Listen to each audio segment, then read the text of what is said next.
इसके ऊपर एक वीडियो बना के यूट्यूब पे भी डाली हुई है, उसको भी देख लेना चाहिए। यूट्यूब पे जितनी वीडियोस है ना उन सबको पढ़ लेना, ऐसा ना हो कि तुम उनको ना देखो, क्योंकि वो भी सारी नॉलेज से भरी हुई है, बहुत जानकारियां हैं उनमें।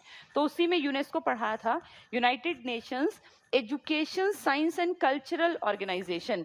ये शिक्षा पे काम करती है, साइंस यानी विज्ञान पे काम करती है, और कल्चर पे काम करती है। एक ऐसी ऑर्गेनाइजेशन, इसका हेडक्वार्टर पेरिस में है।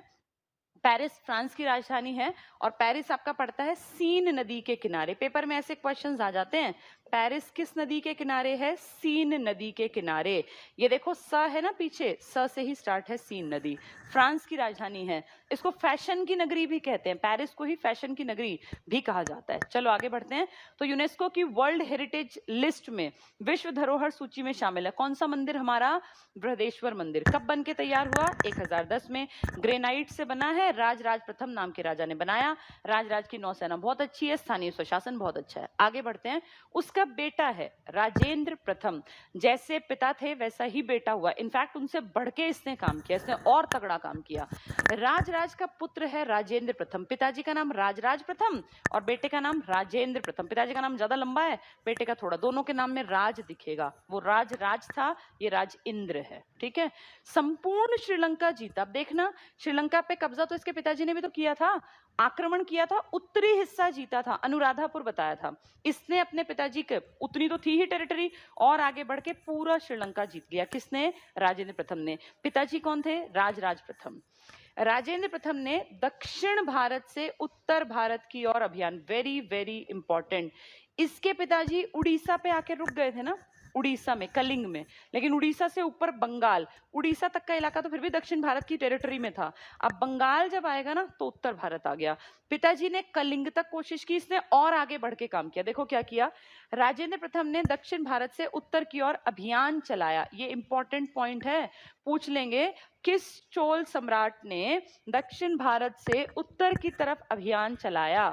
तो क्या टिक करके आओगे? राजेंद्र प्रथम। किसका बेटा है? राजराज प्रथम का। क्या किया देखो इसने, बंगाल के, पिताजी कलिंग आए थे ना उड़ीसा, ये और आगे गया। आप अच्छी तरह जानते हैं भारत के मैप में कलिंग यहाँ पड़ेगा, बंगाल यहाँ पड़ेगा। तो इसके पिताजी ने वो कृष्णा से आगे बढ़ के यहाँ कोशिश की, और इसने और हिम्मत दिखाई और उत्तर भारत में एंट्री कर गया वहां, और उनको हरा भी दिया। तो ये बहुत बड़ी बात है, उत्तर में आके मतलब दूसरे के घर में घुस के उसी को हराना। तो बंगाल के महिपाल, ये पाल वंश का है महिपाल, पाल वंश के शासक को पराजित किया, और फिर उसको पराजित करके बहुत खुशी हुई कि देखो हमारी ताकत कितनी है कि हम उत्तर भारत के प्रतापी राजाओं को भी हरा सकते हैं। इसने एक उपाधि धारण की, ध्यान से देखना, ये पेपर में आएगी, इंपॉर्टेंट, पहले ही लिखा है मैंने, गंगय कोंड चोल। गंगय, गंग वंश था ना, गंग वंश, गंगय कोंड, कोंड राजा के लिए यूज कर देते हैं जो जीत जाए, और चोल इसका अपना नाम। कहीं कहीं गंगय कोंड चोलपुरम भी लिख देते हैं, तो जैसे आज हम पुर लिख देते हैं किसी भी गांव के नाम के आगे, तो गंगय कोंड चोलम या चोलपुरम, गंगय कोंड चोलपुरम या गंगय कोंड चोल की उपाधि किसने धारण की?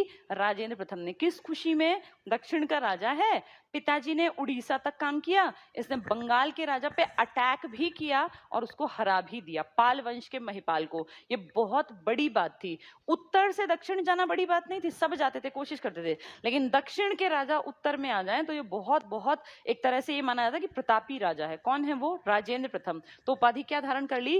गंगय कोंड चोल। ये उपाधि वेरी इंपॉर्टेंट, एग्जाम में बहुत बहुत जरूरी पढ़ना, क्योंकि एग्जाम में बहुत बार आती है और याद नहीं रहती। आधे लोग टिक कराते हैं राजराज प्रथम, राजेंद्र प्रथम है गंगई कोंड चोल, इसके पिताजी ने टेंपल बनवाया था।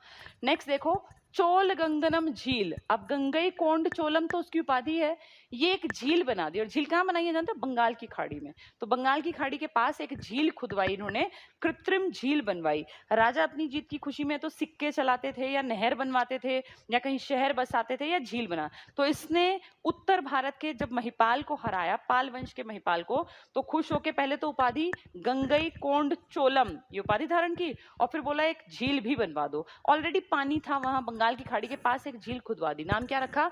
चोल गंगनम। अपना नाम ही तो चोल है, अपना जो सरनेम पीछे चोल लगाता है ना, और गंगनम, तो ये ध्यान रखना, चोल गंगनम झील का निर्माण करवाया बंगाल की खाड़ी में। और किसको जीता? महिपाल को। कहाँ का है वो? बंगाल का शासक। और दक्षिण से उत्तर आके जीतना ही बहुत बड़ी बात थी, तो उपाधि क्या है? गंगई कोंड चोलम, ये इसकी उपाधि है। चोल गंगनम इसकी झील है। बहुत बहुत इंपॉर्टेंट है दोनों एग्जाम के पॉइंट ऑफ व्यू से। राजेंद्र फर्स्ट ने देखो क्या क्या जीता, जावा, मलाया द्वीप है ये, सुमात्रा, इसमें विजय अभियान। तो पिताजी ने हिम्मत करके श्रीलंका पे कब्जा किया था, मालदीव पे कब्जा किया था, लक्षद्वीप पे थोड़ा थोड़ा कब्जा था ना उनका। अब इसको देखो, पूरी टेरिटरी बढ़ा ली इसने, इस पूरी बेल्ट के अलावा उधर भी चला गया, इंडिया के इस तरफ भी आ गया, और इन पे भी विजय अभियान चला दिया। चाइना देखो दूत भेजा उत्तर, तो कई अच्छे काम किए इसने। अब इसने इसके अलावा क्या किया? वैदिक साहित्य का, वैदिक याद करो ना अपना, वेद से जुड़ा, हिंदू धर्म तो मेन वहीं से तो उठा है। वैदिक साहित्य का प्रचार प्रसार किया, क्योंकि देखो इसके पिताजी ने शिवजी का मंदिर बनाया, बृहदेश्वर का मंदिर, तंजावुर का, तंजौर का टेम्पल शिवलिंग के लिए जाना जाता है। अंतिम चोल शासक हुआ कोई, उसका कोई पुत्र नहीं था, जब कोई बेटा नहीं था, भाई टेरिटरी बहुत बहुत दुनिया भर का एरिया, तो बेटी थी, अपनी बेटी की शादी कर दी चालुक्य राजा के साथ, ये रहा चालुक्य नरेश के साथ, और फिर चोल चालुक्य इकट्ठे हो गए, और फिर जो वंश चला वो चोल चालुक्य के नाम से, यानी चोल लगभग खत्म हो गए। अंतिम चोल शासक के पास कोई बेटा नहीं था, अपनी बेटी की शादी चालुक्य राजा के साथ कर दी, और फिर इनकी टेरिटरी का एक तरह से उनके अंडर आ गई, तो इनका एक मान लो खात्मा हो गया। इतिहास में इनके बारे में आगे जानकारी नहीं है।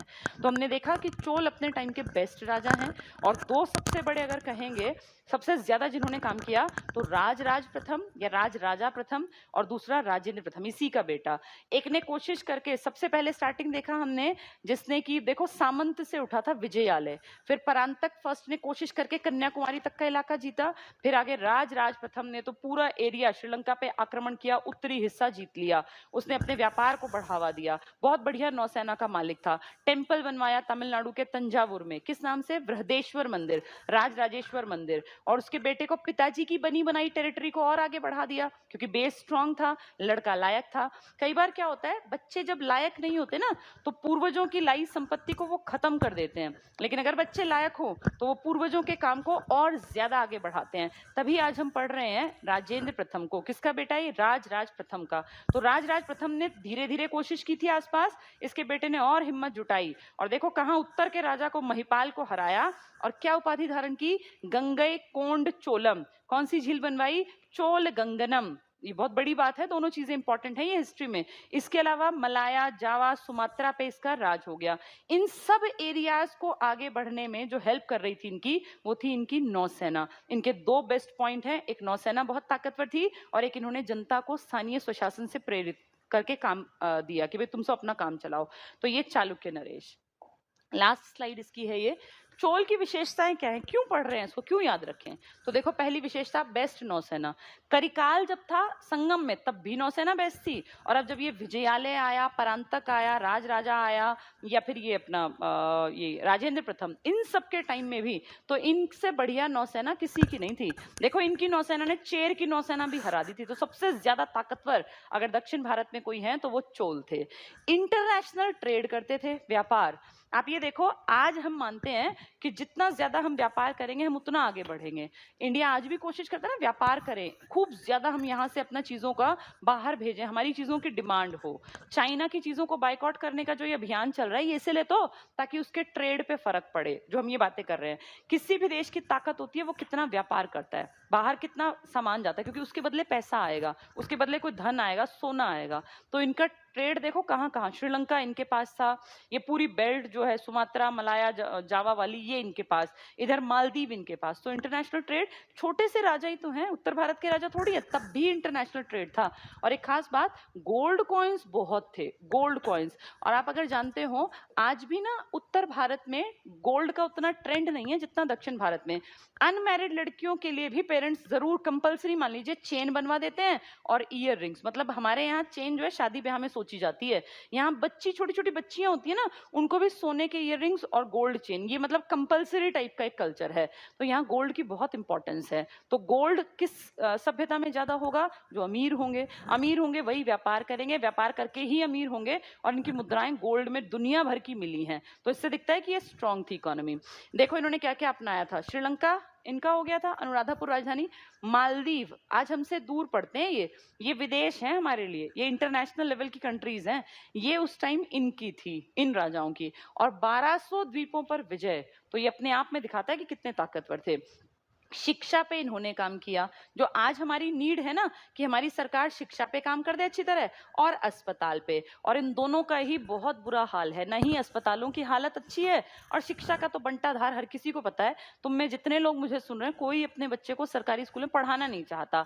क्यों? जबकि सरकारी स्कूल में बेस्ट टीचर्स हैं। पता है तुम्हें, जिन स्कूलों में हम ये लाखों रुपए की फीस दे के भेजते हैं ना, वो टीचर्स पढ़ाते हैं जिनके सरकारी नौकरी के पेपर पास नहीं हुए। कोई अपनी मर्जी से प्राइवेट स्कूल में टीचर नहीं लगता। आप किसी भी बड़े स्कूल की बात कर ले, आप टीपीएस को देख लीजिए, आप मॉडर्न को देख लीजिए, किसी स्कूल को उठा लीजिए, वो टीचर्स पढ़ा रहे हैं जो सरकारी नौकरी नहीं लग पाए। क्यों? क्योंकि लायकियत नहीं थी, पेपर पास नहीं हुआ। सरकारी स्कूल के टीचर्स जितने लायक टीचर्स देश में कहीं नहीं मिलेंगे, लेकिन कोई उनसे पढ़वा के ही राजी नहीं है। तो इस टाइम पे देखो शिक्षा अच्छी थी, जो आज अच्छी नहीं है उस टाइम पे अच्छी थी। हॉस्पिटल्स, मूर्तियां बहुत बहुत इंपॉर्टेंट। तुम्हें याद है हड़प्पा में एक कांसे की मूर्ति मिली थी, बताया था मैंने कि शायद वो ऑस्ट्रेलिया से उस टाइम पे आई थी। उस मूर्ति, एक नर्तकी की मूर्ति को हमने कितनी बार पढ़ा। इनकी भी मूर्ति है, नटराज की मूर्ति। नटराज जानते हो, भगवान शिव का रूप है डांस करते हुए। नटराज को डांस से जोड़ा जाता है, भगवान शिव का नृत्य करते हुए एक रूप है, और उसकी कांसे की मूर्ति। आज भी आप जाओ ना किसी संग्रहालय में, तो आपको नटराज की ढेरों मूर्तियां मिलेंगी। ये चोल सभ्यता की देन है। एग्जाम में आ जाएगा नटराज की मूर्तियां किस सभ्यता, तो चोल साम्राज्य के टाइम की देन है। मूर्तियां देखो, नटराज की मूर्ति, नटराज किसका रूप है? भगवान शिव का। शिव भगवान डांस करते हैं, नटराज का रूप है, शिव की है। किससे बनी है? कांसे की। कांस्य युगीन सभ्यता थी ना हड़प्पा वाली, इसी तरह ये भी थे। इनके मंदिर बेस्ट हैं। एग्जाम्पल को पूछे तो एक तो चोलेश्वर मंदिर बनवाया था स्टार्टिंग वाले ने, विजयालय ने, और एक क्या बताया मैंने, बृहदेश्वर मंदिर तंजावुर तमिलनाडु में ग्रेनाइट का बना है। 5-7 साल लगे थे, 1005 भी लिखते हैं, 1003 भी, उससे 1010 तक। अब 1010 साल पुराना मंदिर है, वर्ल्ड के टॉप मोस्ट मंदिरों में आता है। गोपुरम शैली बताया ना, एंट्री का बहुत भारी भरकम सा गेट बनता था। किस भाषा पे ज्यादा काम हुआ? तमिल भाषा। संगम साहित्य किस भाषा में है? तमिल भाषा में। तो तमिल का विकास हुआ, स्कूल कॉलेजेस का विकास हुआ उस टाइम पर, अस्पतालों का विकास हुआ, बहुत अच्छी नौसेना, इंटरनेशनल ट्रेड, बेहतरीन मंदिर। इस टाइम की खासियत है ये जो हमें याद रखनी है। कौन सी मूर्ति? नटराज की मूर्ति। किससे बनी थी? कांसे से। तो आज हम लोगों ने एक टॉपिक पूरा किया है साउथ इंडिया का। साउथ इंडिया का ये सबसे ज्यादा ताकतवर साम्राज्य था। चेर इसके सामने स्टैंड नहीं कर पाए, ना ही पांड्य। पहले थे चोल चेर पांड्य इकट्ठे, लेकिन फाइनली देखें तो चोल ही लास्ट तक ताकतवर रहे। कल मैं पांड्य और चेर भी पढ़ा दूंगी, फिर दक्षिण भारत हमारा कंप्लीट हो जाएगा। उत्तर भारत का एक बड़ा हिस्सा मैंने पूरा करा दिया, थोड़े से रह गए मेरे ख्याल। जो मैंने नहीं कराए, एक चालुक्य नहीं कराए, एक राष्ट्रकूट, एक पल्लव, और एक गढ़वाल शासक नहीं कराए, और एक सोलंकी शासक। ये 4-5 है, छोटे छोटे राजपाट हैं इनके। 1 या 2 दिन में हमारा ये टॉपिक कंप्लीट हो जाएगा, ठीक है। आज दक्षिण भारत के इतिहास का एक सबसे इंपॉर्टेंट टॉपिक मैंने पढ़ाया, इसको ढंग से सुन लेना, समझ लेना, और नोट्स जरूर बना लेना। ये 9वीं स्लाइड तो बेशक नहीं बनानी, तुम्हें 8वीं स्लाइड तक के नोट्स हैं ये, इनको बना लोगे। इंडिया थोड़ा सा ड्रॉ कर लिया करो जब भी तुम लोग ये राजपाट पढ़ते हो, क्योंकि उससे दिमाग में आइडिया रहता है। तो कौन सी 2 नदियां? कृष्णा और कावेरी। कौन सी छोटी रिवर? पेन्नार। किस चीज की खासियत है इनकी? एक तो नौसेना बहुत अच्छी थी, और दूसरी चीज इनका स्थानीय स्वशासन। बड़े राजाओं में किसका नाम आएगा? विजयालय, जो 9वीं शताब्दी के आसपास काम करेगा, परांतक फर्स्ट था, उसके बाद राज राजा प्रथम, और उसके बाद राजेंद्र प्रथम। अंतिम का कोई बेटा नहीं था, बेटी की शादी चालुक्य नरेश के साथ कर दी, और फिर इनका चैप्टर क्लोज हो गया, ठीक है। चलिए, बहुत अच्छा इंपॉर्टेंट टॉपिक है ये, इसको समझ लेना ढंग से, 1-2 बार और सुन के, और फिर फाइनली नोट्स बना के एग्जाम के पॉइंट ऑफ व्यू से अपने नोट्स बनाया करो, ताकि तुम्हें एग्जाम में पढ़ते टाइम, रिवीजन करते टाइम दिक्कत ना आए, ठीक है। चलिए, ढंग से पढ़ते रहो, अपना ध्यान रखो, अपने घर वालों का ध्यान रखो, और हमेशा खुश रहो। Thank you.